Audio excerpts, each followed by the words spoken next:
Hey everybody, so welcome to a new vlog.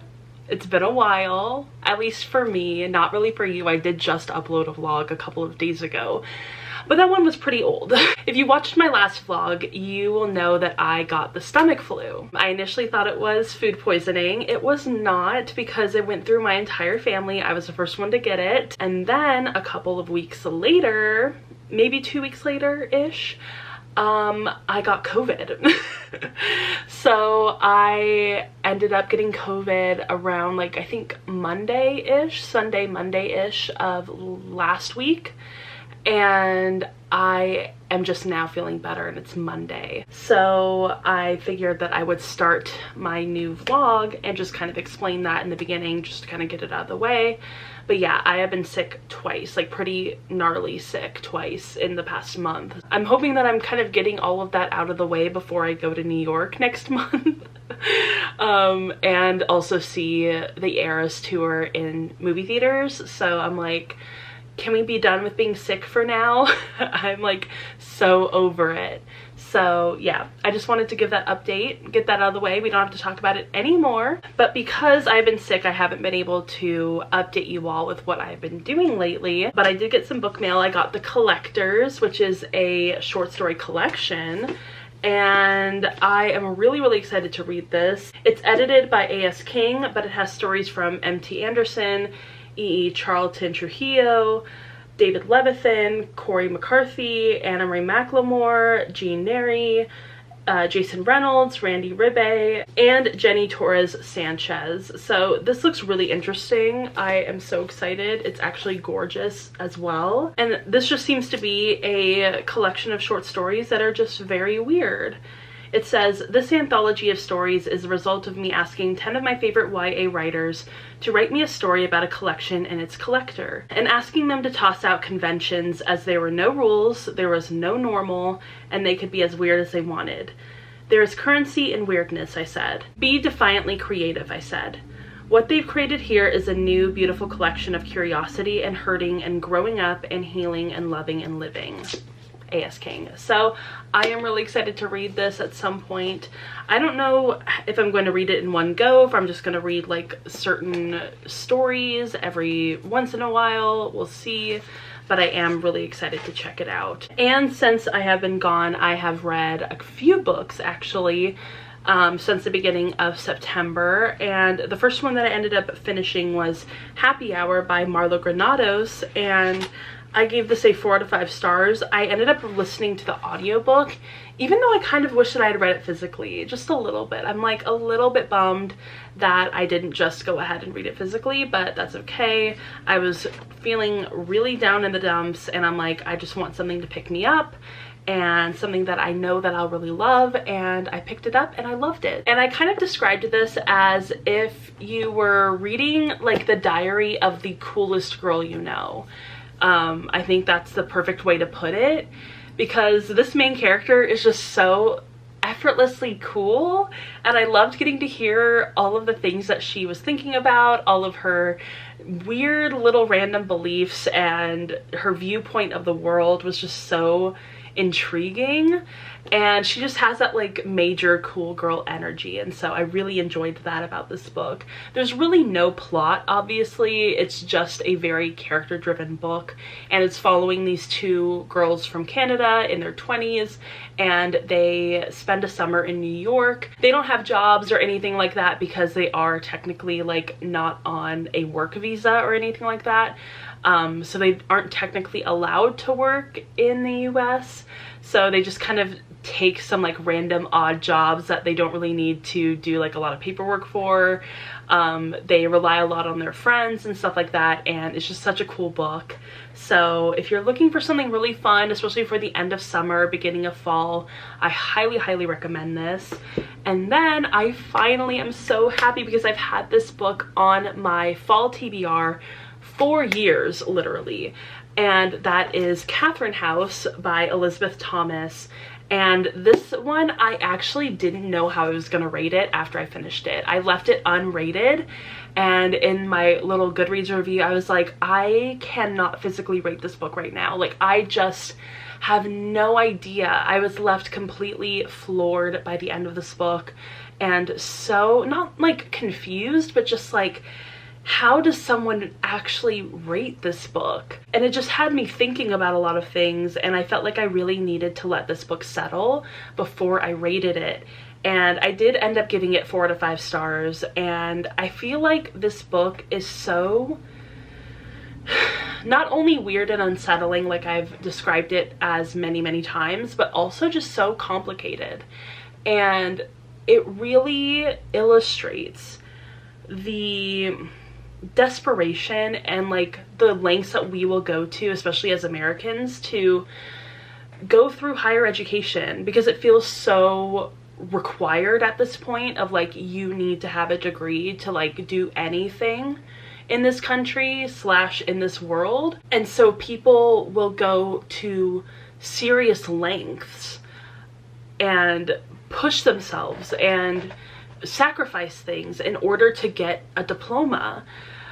Because basically the premise of this book is that there is this private university called Catherine House, and the people who go there are offered free tuition, free room and board, all of that kind of stuff, except they have to attend this school for the next 3 years, and they get no summer vacations, they don't get breaks, they don't get to go home, they don't get to talk to their families, they are completely cut off from the outside world.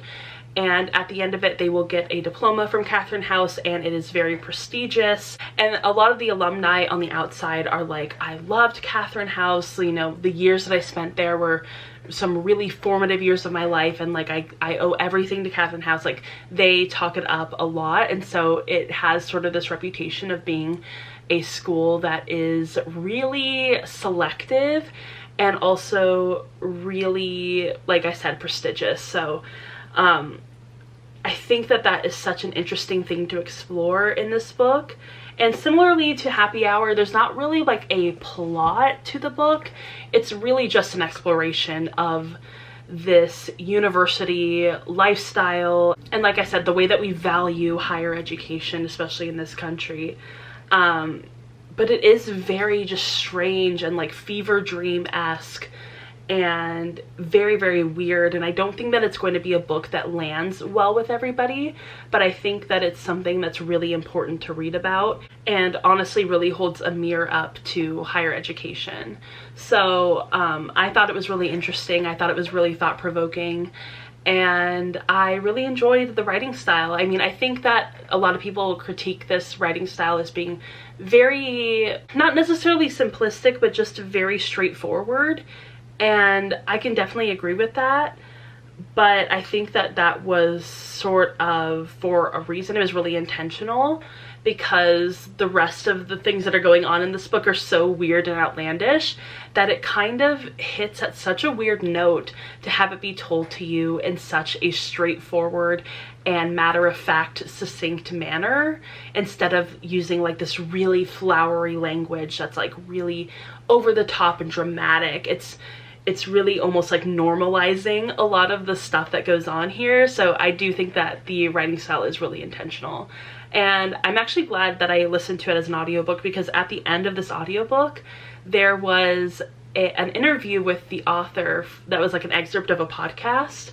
And it really got me to think about this book even deeper and on like a very different level, because she talks about her own experience going through higher education and feeling like she was kind of in this novel in a way of like, she is completely removed from society. Especially here in the US, our kind of like culture around higher education and our campus culture is very much like insular. Like, these campuses have their own little societies in a way, and they are very much like removed from the cities that they're in. Like, I was born and raised in a town or city or whatever that has a pretty big college, and it does have its own little college town, and it is very insular, and you really don't even have to leave that little insular college town in order to like do anything. So I could definitely see how going from like high school into college, it is very much of like you're going from this one little group into this next little group, and you're not actually going out into the real world, you're going out into this campus world. So that's kind of what's explored here, and I thought that was really interesting. Oh my gosh, I've been talking about this book for so long. I didn't mean for this to become a review, but I thought I would explain what I think about this book and what I got from it. So oops, I didn't mean to be filming for 14 minutes, but I kind of got carried away. Anyway, I ended up reading next. This really isn't a wrap up. I don't know why I'm doing this, but I did want to let you guys know what I've been up to. I did actually finish Vampires of El Norte by Isabel Cañas, which is the group book for the Latinx Book Bingo Readathon, which I didn't do a video for this year because I got majorly sick. And if I hadn't gotten majorly sick, I would have totally done a video. I probably wouldn't have done like a recommendations video or anything because I did do one last year, and I feel like I don't have enough recommendations from last year to now to do a whole new video. So I'll link that one down below if you would like to check it out. But I did make a post on Instagram about my recommendations for Latine Heritage Month. So I'll just go through those really quickly. I recommended Her Body and Other Parties, Gods of Jade and Shadow, Tender is the Flesh, Ava Luna, Fever Dream, The Inheritance of Orquídea Divina. Those were the adult books that I recommended. And then the young adult books I recommended were Like a Love Song, The Mary Shelley Club, Dark and Deepest Red, Incendiary, Cemetery Boys, and Annalie in Real Life. So I love those books so much. Definitely check them out if you can. And I mean, just a reminder, read Latine books all year round. You don't have to wait until September 15th to October 15th in order to read Latine books. But yeah, I read The Vampires of El Norte and I really enjoyed it. I gave it a 4 out of 5 stars. I feel like literally every book I've read in September has been 4 out of 5 stars. I didn't mean to do that, but I will say that it is actually making me feel so much better about like reading and stuff like that, because as you guys know, I mean, I hate to be a broken record, but I have been in such a bad slump for the past couple of months, and so it's really nice to read some solidly good books. And this one was really interesting. I kind of went into it thinking it'd be a bit more paranormal and a bit more like gothic-y, but it was actually way more of a historical romance with like little sprinklings of vampires. And also the vampires in this book, don't go into it thinking you're gonna get like a Dracula or even Twilight or anything like that.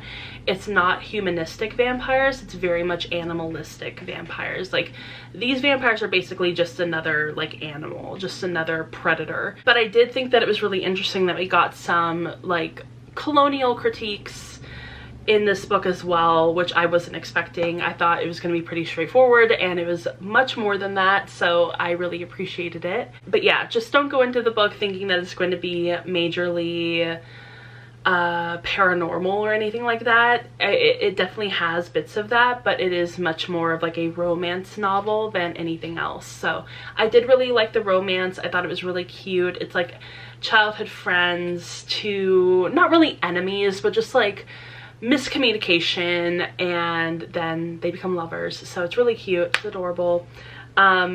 Just like a little bit spooky, but not too spooky. So I really did enjoy that. And then I ended up starting Silver Nitrate by Sylvia Marina Garcia, and I'm enjoying that. I'm about 50% of the way through that audiobook. I stayed up pretty late last night reading it, and it's a little spooky. And it's really weird. I don't even know how to explain this. It basically follows these two main characters. One of them is an actor that hasn't really been doing a lot of acting lately. He's kind of been a little bit blacklisted because of some things. I feel like I don't want to talk too much about what this book is about because I don't want to spoil anything, and I think it's fun to kind of go into it knowing the bare bones and then finding things out really quickly. And then he has been childhood friends with this woman, and she is like, is she a sound editor or something like that? She does something within the entertainment industry as well, but more behind the scenes. And they end up meeting this really old filmmaker who used to make movies back, I think, in like the 60s or 70s or something like that, pretty far back in the past. And I don't know if he, like, I think he started off doing mostly horror movies and then like moved to other types of movies, but they like him for his horror stuff. And so they end up starting to talk to him, and they end up helping him finish this movie that he had started making decades ago. So yeah, I hope that that was a coherent synopsis. I don't know if that made any sense, but this one's just really, really weird. And it's really proving to me, like I said on Twitter and on Threads, of like, I think that I could read a 300-page long grocery list from Silvia Moreno Garcia and I would love it, and I'd like rate it 5 stars. So yeah, I would read anything from her, honestly. Like things that I would never pick up from any other author. Literally, I would never pick this book up if it was by literally anybody else, but for some reason, if it's Silvia Moreno Garcia, I don't know if it's like her writing style or what it is about her books, but they just really vibe with me. Like I love her writing so much and I don't know why. So yeah, I feel like that's everything that I have to update you all on right now. I will say that I think that I need to start a romance book, and I did check out one from Hoopla, I believe, or did I check out 2 of them? I can't remember. But I am really trying to focus on Latine books right now because of the Latinx Book Bingo Readathon. I am not like doing anything in particular like with them or, you know, whatever. I'm literally just a reader for this, so that's really fun. But yeah, I did check out The Worst Best Man by Mia Sosa, and then I also checked out A Proposal They Can't Refuse by Natalie Kanya. And I'm very excited about both of them because I really need like a romance just to kind of buffer all of the spooky books that I'm currently reading. Like I read Catherine House, I read The Vampires of El Norte, I'm reading Silver Nitrate. Silver Nitrate isn't necessarily like a spooky book, at least not so far, but there was a scene that really freaked me out last night and I'm like, okay, maybe I need to do a little like break and start a romance book soon. So yeah, I picked out those 2. We'll see if I can get to them. I hope I can because I have quite a few other books that I want to read. Like I really want to read Little Eyes by Samantha Schweblin, but that one is a translated work. I think it's horror, but I'm not quite sure. It seemed really freaky, like spooky when I read the synopsis, so maybe we'll start that as well. I don't know when, but yeah, I just wanted to do a little update, a little like catch up, and hopefully I can make a fun vlog for this week and it won't be boring. And yeah, I don't know. Yeah, anyway, so I'm gonna go make some lunch and maybe read a little bit more. So yeah, still feeling just a little bit under the weather. Like I just need another like 5% and then I'll be great. So yeah, talk to you guys later. Hey everyone, so today is Wednesday and it is currently 7:20. I'm just all cozy up in my Star Wars sweatshirt. I don't remember, did I do my nails last time we talked? I can't remember, but I did my nails, straightened my hair for the first time in weeks. I also did a little bit of a face mask today, a little mud mask, and I think my skin looks really good, at least right now. I see a little bit of like whatever right here, but I think that's just scarring, so not much we can do about that. But I figured I would give you guys a little bit of an update because I don't think I talked yesterday. I can't remember if I did or not. I don't think I did. But I finished Silver Nitrate by Silvia Moreno Garcia. I gave it 4 out of 5 stars. I really enjoyed it. I think I talked a little bit more about it to the last clip that I took. I had basically the same thoughts and feelings that I did a couple of days ago, and I really liked it. I mean, this is the 5th Silvia Moreno Garcia book that I've read ever, and I feel like I can just really count on her to give me a good book. Also, I don't know if you can hear, but there's a siren in the background. I've been hearing sirens all day. It is what it is. But yeah, I feel like I can really count on her. And I don't feel like I have to worry every time I pick up a new book from her that like uh-oh, I might not like this one. And I feel like there are only a few, like a handful of authors that I can do that with, like Sylvia Moreno Garcia, Zaretta Cordova, Talia Hibbert, Emily Henry. Who else do I feel like I can pick up a book from them and I'm like, oh, I know I'm gonna like this? Maybe Margaret Rogerson as well. So yeah, I really enjoyed Silver Nitrate. I highly recommend it if you want to pick it up. I don't think that it should be your first Sylvia Moreno Garcia book though. I think that it should be like deep in there. I always say that like Mexican Gothic, if you're gonna read a book from her, read that one first. It's so accessible. It's so like easily enjoyed. But yeah, so I finished that, and then today I finished A Proposal I Can't Refuse by Natalie Kanya, and this is the beginning of a romance series, which is really fun. I don't know if they're like standalones. I guess they could probably be standalones because it's not like following one couple, it's following different couples within this family. So I'm really excited about the next book as well.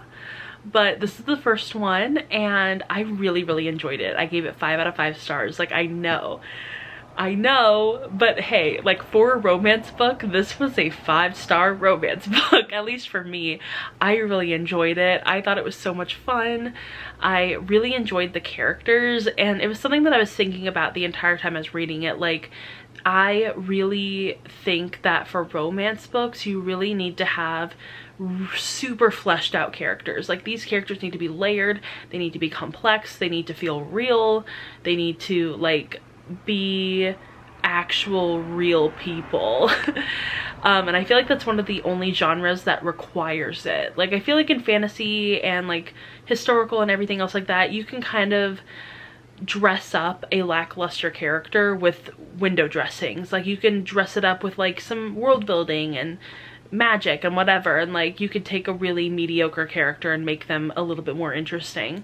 But with romance, you really have like a super formulaic plot nearly every time. Like, you know what you're gonna get every single time you open a romance book, so you kind of have to make the characters super interesting because romance books are all about characters. So I really appreciate it when I'm reading a romance book and the characters are just a freaking plus. But yeah, I'm reading it for the Latinx Book Bingo Readathon technically, or just like Latina Heritage Month, whatever. And I've already read 3 books for this, so I am on a roll. I am doing so much better than I could have expected to. I feel like every year when the Latinx Book Bingo Readathon rolls around, I get into a major slump during it, knock on wood. But like this time around, I am just reading books left and right. And I actually just started a new one, and that is Little Eyes by Samantha Schweblin. This is a I believe this is a translated work. Is it? Actually, I don't know. Oh yeah, okay. It was translated. Megan McDowell did the translation for Little Eyes, and I'm currently reading that. I'm 9% of the way through this audiobook, and it's really interesting, and it's kind of giving me sort of like Black Mirror vibes. So at least as far as I can tell, the premise is like there's this new technology, there's this new sort of device or whatever, and it's like, I guess it's like a stuffed animal that is also kind of a phone, but not really. It's kind of like almost a surveillance sort of thing, but not. I don't know how to explain it. It's really weird. Let me see if I can look at the synopsis. It says, a visionary novel about our interconnected present, about the collision of horror and humanity from a master of the spine-tingling tale. It says, they're not pets or ghosts or robots, they're real people, but how can a living person in Berlin walk freely through the living room of someone in Sydney, especially when these people are completely anonymous, unknown, unfindable? The characters in Samantha Schweblin's brilliant new novel, Little Eyes, reveal the beauty of a connection between far-flung souls. But yet they also expose the ugly side of our increasingly linked world. Trusting strangers can lead to unexpected love, playful encounters, and marvelous adventure. But what happens when it can also pave the way for unimaginable terror? This is a story that is already happening. It's familiar and unsettling because it's our present and we're living it. We just don't know it yet. In this prophecy of a story, Schweblin creates a dark and complex world that's somehow so sensible, so recognizable, that once it's entered, no one can leave. So yeah, I think that that's really exciting and really interesting. It does give huge like Black Mirror energy. So I'm excited to see where this takes me. I read her other book, Fever Dream, last year, and that one was also very strange and kind of like horror-esque. And I did enjoy it. It wasn't like my favorite book ever, but I did think that it was really interesting and thought-provoking. So if you're into like really speculative horror, something kind of like Tender as the Flesh, right? Is that the one? Yeah, Tender as the Flesh. If you enjoyed that book, you might really enjoy Fever Dream. And you might also really enjoy Little Eyes. It's very weird, not like a very typical horror, definitely more of like social commentary. Anyway, I'm going to relax in my bed, play my games, listen to my audiobook, and I will talk to you guys whenever I feel like updating.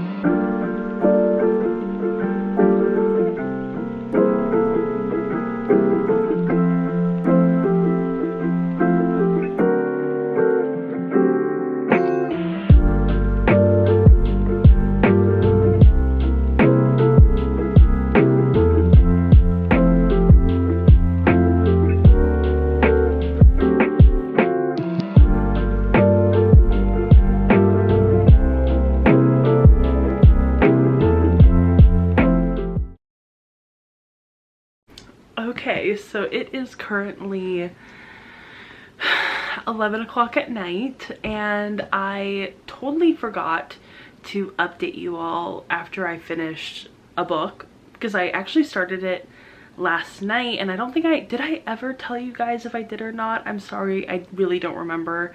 But I started Little Eyes by Samantha Schweblin, and I started that last night or yesterday at some point. Maybe I did talk about it already, but she wrote Fever Dream, and I read that last year. And that book I kind of liked, but it wasn't like one of my favorites or anything. And there were so many parts of it that were so confusing. And I mean, like, just the narrative was really hard to follow, but that was totally intentional. I just didn't love the way it was executed. Anyway, I ended up reading Little Eyes from yesterday to today, and I gave that 4 out of 5 stars. I really, really enjoyed this one. I felt like the narrative was so much more coherent, and I just really liked the social commentary on like our relationship to technology, to social media, to stuff like that. And just like, it's like a commentary on the way that we have formed these parasocial relationships over the internet, and how that's sort of devolved into something that's a lot more toxic than it seems like it should be.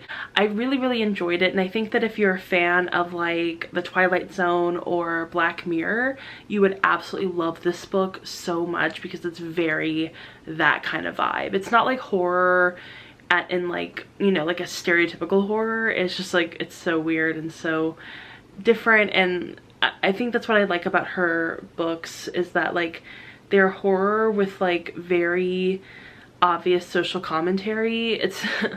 It's not just horror for horror's sake. It's horror to like shine a light on something, which I really enjoy. So yeah, I ended up really liking that book, which I'm glad I gave it a chance and decided to try something different from her. So I mean, I guess it's not like different, very much the same sort of genre, but just a different book. So I got this cup from Marshall's today.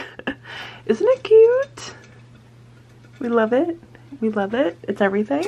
I really needed a new water bottle because mine is like over 5 years old at this point. And it's just kind of unusable beyond repair. So finally got a new cup. Yay! And it's really keeping the ice cold. Like, it's working. It's working. So so happy about my new cup. really cute. And yeah, just thought I'd give you that little update. So I don't know if I should end it here and just be like, well, I read quite a few books for this vlog, and you know, I read like what, like 4 I would say, because I started this kind of towards when I started the month, so like I guess that's fine, that counts, right? So I think that we are going to end the vlog here because I do have a lot of footage, I will say. So yeah, just wanted to end this vlog here, just let you guys know the updates, and I hope you all enjoyed this vlog. It was definitely a bit more of a talky vlog than other ones in the past, but I hope that you guys still enjoyed it. And if you did, go ahead and give it a thumbs up and subscribe to my channel. Also go ahead and follow me on Instagram, Twitter, Goodreads, Storygraph, TikTok. All the links are down below, and I will see you all in my next video. Bye! Ooh, I thought it'd be me and you.